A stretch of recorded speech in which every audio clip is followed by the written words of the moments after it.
ನಮಸ್ತೆ ಎಲ್ಲರೂ ಕೂಡ. ಒಬ್ಬ ಬ್ರೋಕರ್ ಅವರು ಒಂದು ಮಾಹಿತಿನ ಕಳಿಸಿಕೊಟ್ಟು, ಸರ್ ಒಂದು ಮದುವೆ ಆಗಬೇಕಾಗಿದೆ, ಹಾಗಾಗಿ ಒಬ್ಬ ಒಳ್ಳೆಯ ವಧುವನ್ನು ಹುಡುಕಾಟ ಮಾಡಿಕೊಡಿ. ಸೊ ಇದೊಂದು ವಧುವರರ ವೇದಿಕೆಯ ಚಾನಲ್ ಆಗಿರುತ್ತೆ ಸ್ನೇಹಿತರೆ. ಹೆಣ್ಣು ಸಿಗ್ತಕ್ಕಂತಹ ಒಬ್ಬ ಹುಡುಗಿಯರು ಪ್ರಸ್ತುತ ಗಂಡನ್ನು ಹುಡುಕಾಟ ಮಾಡ್ತಾ ಇರ್ತಾರೆ ನಮ್ಮ ಚಾನಲ್ನ ಮೂಲಕ. ಹಲವಾರು ಜನ ಪ್ರೊಫೈಲ್ಗಳು ಕಳಿಸಿದ್ದಾರೆ. ಆಲ್ರೆಡಿ ಹಲವಾರು ಜನಕ್ಕೆ ನಾವು ಫಿಕ್ಸ್ ಮಾಡಿದ್ದೇವೆ, ಇನ್ನಷ್ಟು ಜನ ಸಿಂಗಲ್ ಆಗಿ ಇದ್ದಾರೆ. ಸೊ ಇವತ್ತು ನಮಗೆ ಯುಕ್ತಿ ಬೊಮ್ಮನಹಳ್ಳಿ ಅಂತ ಒಂದು ಮಾಹಿತಿ ಬಂದಿದೆ. ಯುಕ್ತಿ ಎಲ್ 24 ವಯಸ್ಸು, ಊರು ಬೊಮ್ಮನಹಳ್ಳಿ. ಬೊಮ್ಮನಹಳ್ಳಿ ಬರೋದು ತುಮಕೂರು ಜಿಲ್ಲೆಯ ತಿಪಟೂರು ತಾಲೂಕಿನ ಬೊಮ್ಮನಹಳ್ಳಿ ಅಂತ ಒಂದು ಊರು. ಸೊ ಎತ್ತರ ಈಕೆದು 5.2 ಅಡಿ ಮತ್ತು ಬಣ್ಣ ಬಿಳಿಯ ಬಣ್ಣ. ಆಲ್ರೆಡಿ ನೀವು ಫೋಟೋ ನೋಡಿರ್ತೀರ, ಫೋಟೋ ನೋಡಿನೇ ಕ್ಲಿಕ್ ಮಾಡಿರ್ತೀರಲ್ಲ, ಅದೇ ಇವರು. ಸೊ ಮತ್ತು ರಾಶಿ ಬಂದರೆ ಕನ್ಯಾ ರಾಶಿ, ನಕ್ಷತ್ರ ಬಂದ್ಬಿಟ್ಟು ಉತ್ತರ ಫಲ್ಗುಣ. ಉದ್ಯೋಗ ಖಾಸಗಿ ಶಾಲಾ ಕಚೇರಿನಲ್ಲಿ ಸಹಾಯಕ್ಕೆ, ಅಂದರೆ FDA ವರ್ಕ್ ಮಾಡ್ತಾರೆ ಪ್ರೈವೇಟ್ನಲ್ಲಿ, ಸ್ಕೂಲ್ನಲ್ಲಿ. ಹುಡುಗಿಯ ಸ್ವಭಾವ ಬಂದು ಶಾಂತ ಸ್ವಭಾವ, ಒಳ್ಳೆಯ ನೀರ್ ಜೊತೆ, ಮಕ್ಕಳ ಜೊತೆ ಬಾಂಧವ್ಯ, ಮಕ್ಕಳ ಜೊತೆ ಒಳ್ಳೆಯ ಸಂಸ್ಕಾರ ಉಳ್ಳಂಥ ಒಬ್ಬ ಹುಡುಗಿ. ಆ್ಯಂಡ್ ತಂದೆಯವರು ಶಾಲಾ ಬಸ್ ಡ್ರೈವರ್, ತಾಯಿಯವರು ಅಡುಗೆ ಕೆಲಸ, ಅಣ್ಣನವರು ಒಬ್ಬ ಮಿಲಿಟ್ರಿಯಲ್ಲಿ ಕೆಲಸ ಮಾಡ್ತಾನೆ. ಒಟ್ಟಿನಲ್ಲಿ ಮನೆ ನೋಡಬೇಕು ಅಂದರೆ ಅವರವರ ಜವಾಬ್ದಾರಿ, ಅವರವರ ಕೆಲಸದಲ್ಲಿ ಭಾಗಿಯಾಗಿ ತಮ್ಮ ತಮ್ಮ ಕುಟುಂಬವನ್ನು ನೋಡ್ಕೊಂಡು ಹೋಗ್ತಕ್ಕಂಥ ಒಂದು ಜವಾಬ್ದಾರಿಯುತ ಶಿಸ್ತುಬದ್ಧ ಕುಟುಂಬದಲ್ಲಿ ಹುಟ್ಟಿರ್ತಕ್ಕಂಥ ಯುಕ್ತಿ ಅಂತಕ್ಕಂಥ ಹುಡುಗಿಗೆ ಹುಡುಗನ ಅವಶ್ಯಕತೆ ಇದೆ. ಸೊ ಸ್ನೇಹಿತರೆ, ಹಳ್ಳಿಯ ಹುಡುಗಿ ಆಗಿದ್ದರೂ ಕೂಡ ಯಾರೊಂದಿಗೂ ಕೂಡ ಇದುವರೆಗೂ ಕೆಟ್ಟದಾಗಿ ನಡೆದುಕೊಂಡಿಲ್ಲ, ಈಕೆ ಹೆಸರು ಕೆಡಿಸ್ಕೊಂಡಿಲ್ಲ. ಆ್ಯಂಡ್ ಇನ್ನೊಂದು ಅಂದರೆ ಇವರ ಕುಟುಂಬದಲ್ಲಿ ಹೆಚ್ಚಿನ ಗೌರವ ಇರ್ತಕ್ಕಂಥದ್ದು ಈ ಒಂದು ಹುಡುಗಿಗೆ. ತಂದೆಯವರು ಒಬ್ಬ ಬಸ್ ಡ್ರೈವರ್ ಆಗಿ ಶಾಲಾ ಮಕ್ಕಳಿಂದ ಒಳ್ಳೆಯ ಪ್ರಶಂಸೆ ಪಡೆದುಕೊಂಡಿರ್ತಾರೆ. ಅದಕ್ಕೋಸ್ಕರ ಇವರ ಮಗಳನ್ನು ನಮ್ಮ ಒಂದು ಸಂಸ್ಥೆಯ ಕೆಲಸಕ್ಕೆ ತೆಗೆದುಕೊಳ್ಳೋಣ ಅಂತ ತೀರ್ಮಾನ ಮಾಡಿ ನಂತರ ಆಕೆಯನ್ನು ಕೂಡ ಕೆಲಸಕ್ಕೆ ತೆಗೆದುಕೊಳ್ತಾರೆ ಶಾಲೆಯಲ್ಲಿ.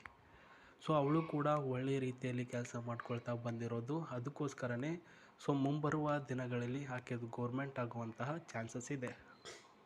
ಅಣ್ಣನವರು ಒಬ್ಬ ಮಿಲಿಟ್ರಿಯಲ್ಲಿ ಸೇವೆ ಮಾಡ್ತಕ್ಕಂಥದ್ದು. ಆ್ಯಂಡ್ ಅವರು ಕೂಡ ಮುಂಬರುವ ದಿನಗಳಲ್ಲಿ ಇವರ ಮದುವೆಗೆ ಕೈಲಾದಷ್ಟು ಸಹಾಯ ಮಾಡ್ತೀನಿ ಅಂತ ಕೂಡ ಹೇಳಿದ್ದಾರೆ. ಸ್ನೇಹಿತರೆ, ಈಕೆಗೆ ಬೇಕಾಗಿರ್ತಕ್ಕಂಥ ಹುಡುಗ ಬಂದು ರಿಯಲಿಸ್ಟಿಕ್ ಆಗಿರ್ತಕ್ಕಂಥ ಹುಡುಗ, ಅಂದರೆ ಸುಳ್ಳುಗಳು ಹೇಳುವಂಥ ಹುಡುಗ ಅಲ್ಲ, ನಿಜವನ್ನು ಕಡ್ಡಿ ಮುರಿದಂಗೆ ಹೇಳುವಂಥ ಹುಡುಗ ಬೇಕು. ಮನೆ ಕೆಲಸ ಬಂದಾಗ ನನ್ನ ಜೊತೆ ಯಾವತ್ತೂ ಕೂಡ ಇರಬೇಕು. ಆ್ಯಂಡ್ ಕೆಲಸ ಹಚ್ಚಿ ನೀವು ದೂರ ಹೋಗೋ ಹಾಗಿಲ್ಲ. ಕಷ್ಟ ಬಂದಾಗ ನಾನು ನಿಮ್ಮ ಜೊತೆ ಇರ್ತೀನಿ, ನೀವು ಕೂಡ ಕಷ್ಟ ಬಂದಾಗ ನನ್ನ ಜೊತೆ ಇರಬೇಕು. ಆ್ಯಂಡ್ ಮನೆಯವರ ಜೊತೆ ನೀವು ಹೇಗೆ ವರ್ತನೆ ಮಾಡ್ತೀರಾ ಅಂದರೆ, ನೀವು ಇರ್ತಕ್ಕಂತಹ ದಾರಿ, ನಿಮ್ಮನ್ನು ಕೇರ್ ಮಾಡ್ತಕ್ಕಂಥ ಪ್ರೀತಿ ಎಲ್ಲನೂ ಕೂಡ ನನಗೆ ಸಂಬಂಧಿಸಿದಂತೆ ಇರಬೇಕು ಅಂತ ಹೇಳಿದ್ದಾರೆ ಸ್ನೇಹಿತರೆ. ಮತ್ತು ಪರ್ಫೆಕ್ಟ್ ಆಗಿರ್ತಕ್ಕಂಥ ಇರಬೇಕು. ಸ್ವಲ್ಪ ಪ್ರೀತಿ ಮಾಡಿ ನನಗೆ ಮದುವೆಗೂ ಮುನ್ನ ಅಷ್ಟೇ, ಮದುವೆ ಆದ ನಂತರ ಏನೂ ಕೂಡ ಬೇಡ ಅನ್ನೋ ರೀತಿಯಲ್ಲೆಲ್ಲ. ನನಗೆ ನೀವು ಪ್ರೀತಿ ಅಥವಾ ಕಾಳಜಿ ಮಾಡಲಿಲ್ಲ ಅಂತಂದರೆ ಮದುವೆ ಆದ ಬಳಿಕನೂ ಕೂಡ ನಿಮ್ಮನ್ನು ನಾನು ನನ್ನ ರೂಮ್ಗೆ ಸೇರಿಸ್ಕೊಳ್ಳಲ್ಲ. ರೂಮ್ಗೆ ಸೇರಿಸ್ಕೊಂಡ್ರೂ ಕೂಡ ನನ್ನ ಜೊತೆ ಮಲ್ಕೊಳ್ಳೋಕ್ಕೆ ಪರ್ಮಿಷನ್ನ ಕೊಡಲ್ಲ ಅಂತ ಹೇಳಿದ್ದಾರೆ. ಯಾಕಂದರೆ ಒಂದು ಪ್ರೀತಿ ಕಾಳಜಿ ಕೊಟ್ರೇ ಆಕೆಗೂ ಕೂಡ ಇಷ್ಟ ಆಗುತ್ತೆ, ಆಕೆಯನ್ನು ನೀವು ಇಂಪ್ರೆಸ್ ಮಾಡ್ಬೋದು. ಹುಡುಗನ ಆರೋಗ್ಯ ಸ್ಥಿರವಾಗಿರಬೇಕು.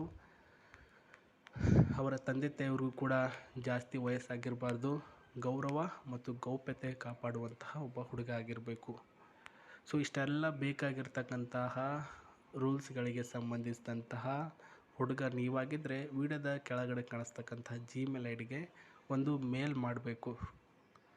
ಮೇಲ್ ಏನಂತ ಮಾಡಬೇಕಂದ್ರೆ, ನಂಬರ್ 1, ಪ್ರಸ್ತುತ ಸರ್ ಅವರು ಹೇಳಿರ್ತಕ್ಕಂತಹ ರೂಲ್ಸ್ಗಳಿಗೆ ಸಂಬಂಧಿಸಿದಂತೆ ನನಗೆ ಆಕೆಯ ಒಂದು ವರ್ತನೆ ಮತ್ತು ಆಕೆ ಹೇಳಿರ್ತಕ್ಕಂಥ ಪಾಯಿಂಟ್ಗಳು ಶಿಸ್ತುಬದ್ಧವಾಗಿ ನನಗೆ ಇಷ್ಟ ಆಗಿದೆ.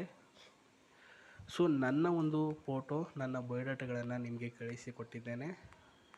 ಅವರ ಅಭಿಪ್ರಾಯ ಏನು ಅಂತ ಕೇಳಿ ನನಗೆ ತಿಳಿಸಿದರೆ ನಾನು ಮುಂದುವರೆದು ಪ್ರೊಸೆಸಿಂಗ್ನ ಮಾಡ್ತೀನಿ ಅಂತ ಕೇಳಬೇಕು.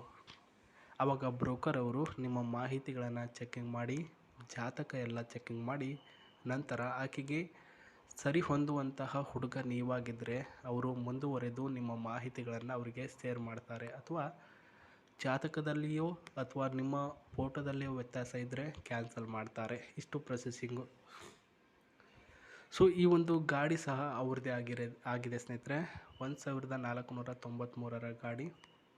ಇದರ ಟಾಪ್ ಸ್ಪೀಡು 140 ಮತ್ತು 150 ಟಾಪ್ ಸ್ಪೀಡ್ ಇದೆ. 16ರಿಂದ 18 ಮೈಲೇಜಿಂಗು ಮತ್ತು ಒಳಗಡೆ 5 ಸೀಟು ಮತ್ತು ಸ್ಟ್ರಾಂಗ್ ಬಾಡಿ, ಗುಡ್ ಕ್ವಾಲಿಟಿ ಮತ್ತು ಎನಾತ್ ರೋಡ್ ಸಿಂಪಲ್ ರಿಯಲೈಸ್ಡ್ ಆಗಿರ್ತಕ್ಕಂತಹ ಬ್ಲೂ ಕಲರ್ ಗಾಡಿಯ ಒಡತಿ ಕೂಡ ಈಕೆ ಆಗಿರೋದು. ದುಡ್ಡು ಕಡಿಮೆ ಇದೆಯೋ ಹೆಚ್ಚಿದೆಯೋ ಅದು ಬ್ಯಾಟ್ರಿ ನಿಮಗೆ ಮ್ಯಾಟ್ರ್ ಆಗೋದು ಆಕೆ ಚೆನ್ನಾಗಿದ್ದಾಳ, ಆಕೆ ಹೇಳಿರ್ತಕ್ಕಂತಹ ರೂಲ್ಸ್ಗಳು ಚೆನ್ನಾಗಿದೆಯಾ ಅಂತ ಮ್ಯಾಟ್ರ್ ಆಗುತ್ತೆ. ಸೊ ಬ್ಲೂ ಗಾಡಿಗೆ ಸಂಬಂಧಿಸಿದಂತೆ ಒಳಗಡೆ ರೆಡ್ ಕಲರಲ್ಲಿ ಇಂಟೀರಿಯರ್ಗಳ ಸ್ಪೇಸ್ ಇದೆ. ಸೀಟು ಕೂಡ ರೆಡ್ ಇದೆ ಮತ್ತು ಈ ಒಂದು ಸ್ಟೀರಿಂಗ್ ಕೂಡ ರೆಡ್ ಆಗಿದೆ ನೋಡಿ, ಬ್ಲ್ಯಾಕಲ್ಲಿದೆ. ಸೊ ದುಡಿಮೆಯಲ್ಲಿ ಒಂದು ಒಳ್ಳೆಯ ಒಡತಿ ಮತ್ತು ಶ್ರೀಮಂತರ ಮನೆತನದ ಹುಡುಗಿ ಆಗಿದ್ದರೂ ಕೂಡ ಅಹಂಕಾರ ಇಲ್ಲ. ಸೊ ನಾನೇ ಒಬ್ಬ ಶ್ರೀಮಂತರು, ನನ್ನ ಬಿಟ್ಟು ಯಾರೂ ಕೂಡ ಇಲ್ಲ ಅಂತಹ ಒಂದು ಸ್ವಭಾವದಲ್ಲಿ ಇರ್ತಕ್ಕಂಥ ಹುಡುಗಿ ಅಲ್ಲ ಈಕೆ. ಸೊ ನನಗೆ ಎಲ್ಲರೂ ಬೇಕು, ನನ್ನ ರೀತಿಯಲ್ಲಿ ಯಾರೂ ಕೂಡ ಇಲ್ಲ ಅನ್ನೋ ರೀತಿಯಲ್ಲಿ ವರ್ತನೆ ಮಾಡ್ತಕ್ಕಂತಹ ಒಬ್ಬ ಹುಡುಗಿ ಆಗಿರೋದು. ತಂದೆ ತಾಯಿಯವರ ಮಾತು ಇದುವರೆಗೂ ಕೂಡ ಮೀರಿಲ್ಲ, ಅದೇ ರೀತಿ ಮೀರೋದಕ್ಕೂ ಕೂಡ ಸಾಧ್ಯ ಇಲ್ಲ. ಯಾಕಂದರೆ ಒಳ್ಳೆಯ ಸ್ಥಾನಮಾನ ನೀವು ನನಗೆ ಕೊಡಬೇಕು ಅಂತ ಹೇಳಿದ್ದಾರೆ. ಸೊ ಗಾಡಿಯ ಒಂದು ಸ್ಟೇರಿಂಗು ಏರ್ ಬ್ಯಾಗ್ ಓಪನ್ ಆಗುವಂಥ ಸ್ಪೇಸ್ ಇದು, ಆಯಿತಾ. ಡ್ಯಾಶ್ ಅಂದರೆ ಯಾರಿಗಾದ್ರೂ ಸ್ಕ್ರ್ಯಾಚ್ ಆಯಿತು ಅಂತಂದರೆ ಡ್ಯಾಶ್ ಇಲ್ಲಿಂದಲೇ ಏರ್ ಬ್ಯಾಗ್ ಆಟೋಮೆಟಿಕಲ್ ಆನ್ ಆಗುತ್ತೆ. ಮತ್ತು ಇಲ್ಲಿ ನೋಡ್ತಿದ್ರೆ ಕಂಫರ್ಟಬಲ್ ಆಗಿರ್ತಕ್ಕಂಥ ಸೀಟ್, ಜೊತೆಗೆ ಇಲ್ಲಿ ಒಂದು ಅಂತಕ್ಕಂಥದ್ದು ಗೇರ್ ಸಿಸ್ಟಮ್ ಆಗಿರೋದು ಸ್ನೇಹಿತರೆ. ಸೊ ಒಟ್ಟಾರೆಯಾಗಿ ಹೇಳಬೇಕು ಅಂದರೆ ಹುಡುಗಿಯರನ್ನ ಈಗಿನ ಕಾಲದಲ್ಲಿ ಮದುವೆ ಆಗಬೇಕು ಅಂದರೆ ನಾವು ಕೋಟ್ಯಾಧೀಶ್ವರರಾಗಿರಬೇಕು ಒಂದು, ಇಲ್ಲ ಅಂದರೆ ನೋಡೋದಕ್ಕೆ ಚೆನ್ನಾಗಿರಬೇಕು ಒಂದು. ಸೊ ಭಿಕ್ಷೆ ಆದರೂ ಬೇಡಿ, ಒಟ್ಟಿನಲ್ಲಿ ನಾವು ಇರ್ತಕ್ಕಂಥ ನಿಯತ್ತಿಗೆ ಹೊಂದಿಕೊಂಡು ಹೋಗುವಂಥ ಹುಡುಗಿ ಇಷ್ಟಪಡಬೇಕು ಅಷ್ಟೇ. ಸೊ ಈ ಒಂದು ರೂಲ್ಸ್ಗಳ ಬಂದಿದೆ ಈಗಿನ ಜನ್ರೇಷನಲ್ಲಿ. 2026ನೇ ಇಸ್ವಿ ಅಲ್ವಾ, ಏನು ಮಾಡೋಕ್ಕಾಗಲ್ಲ, ಹಂಗೆ ಕಾಲಮಾನ ಚೇಂಜ್ ಆಗ್ತಾ ಬಂದಿದೆ. ಗಂಡು ಮಕ್ಕಳಿಗೆ ಯಾವಾಗ ಈ ಒಂದು ಕಾಲ ಬರುತ್ತೋ ಏನು ಕಥೆನೋ ದೇವರೇ ಬಲ್ಲ. ಇದು ಇವತ್ತಿನ ಮಾಹಿತಿ ಸ್ನೇಹಿತರೆ. ಮತ್ತೆ ನಾನು ನಿಮಗೆ ಹೊಸ ಮಾಹಿತಿಯೊಂದಿಗೆ ಸಿಗ್ತಾ ಇರ್ತೀನಿ. ಸೊ ವಿಡಿಯೋ ಇಷ್ಟ ಆದರೆ ಒಂದು ಲೈಕ್ ಕೊಡಿ ಮತ್ತು ಸಬ್ಸ್ಕ್ರೈಬ್ ಮಾಡ್ಕೊಳ್ಳಿ, ಇಲ್ಲಾಂದರೆ ಸಬ್ಸ್ಕ್ರೈಬ್ ಮಾಡ್ಕೊಳ್ಳಿ.